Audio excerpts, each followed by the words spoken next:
Okay, so we're going to get started with this photo here. I'm working in Photoshop Elements 11, but I believe this will be pretty close, pretty similar on any version of Photoshop Elements.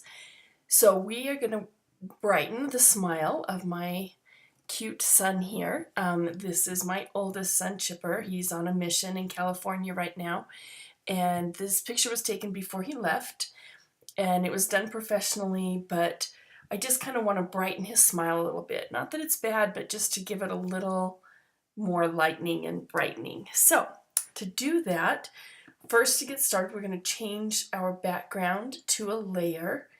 So we're just going to right click and layer from background and click OK. And then we're going to quickly make a copy of it. I'm going to name this bottom one Original. And we're just going to turn it off with the little eyeball, just so that it's there and intact. Always good practice to do when you're dealing with photos. And this is going to be our copy. Okay, the next thing we're going to do is we are going to apply a mask. To do this, we're going to just click on the little drop-down menu here of this half circle colored thing, and we're going to choose Hue Saturation. Now, as you notice, it opens a box, but it also puts a layer above our photo. So everything that we do with this layer is not touching the photo below. It's just working with that. Okay, now we're going to change this to yellows because we just want to lighten the yellows in the teeth there. Take that up a bit. So don't worry about it affecting the whole background. It is lightening everything, but we're going to talk about that in a minute. Mostly just focus on the teeth until you get it to the look that you like. So I think we're going to go right about there and then close this out. Okay, so this layer that we've added has added the brightening effect to the whole photo, which we don't want. We want some of those deeper colors to kind of pop from the background and the hair and the clothing. So this little box here, as you notice, is the color white. Something super, super important to remember when you're dealing with masks is that black hides, white reveals. So let me show you what I mean. We're going to invert this by clicking Control or Command I.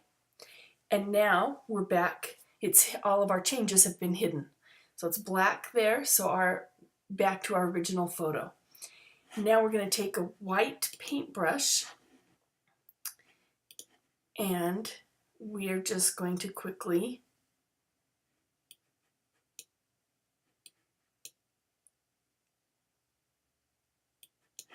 let's see why it is not letting me do this.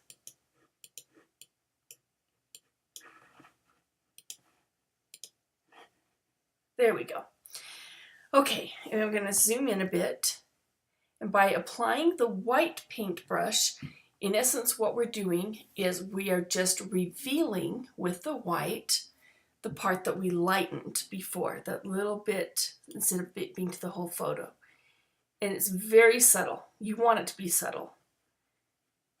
You don't want the teeth to look like,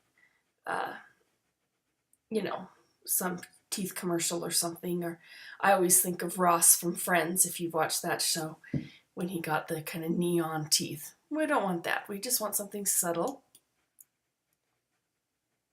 And as you can see, by doing that, it revealed that lighter smile there. And you can even go up in the whites of the eye and lighten it a bit. Again, it's going to be super subtle because we didn't lighten it a ton. We wanted to keep it subtle. Okay, and zoom out. Now, the great thing about a layer mask is that it's not permanent. We've done absolutely nothing to the photo itself. It looks like we have, but we have not. The way to make that change permanent is to merge the two together by clicking on both of them and holding the Shift key when you do so, and right-click on Merge Layers. And we'll undo that one, and you can see the original and our new brighter one. And that's it.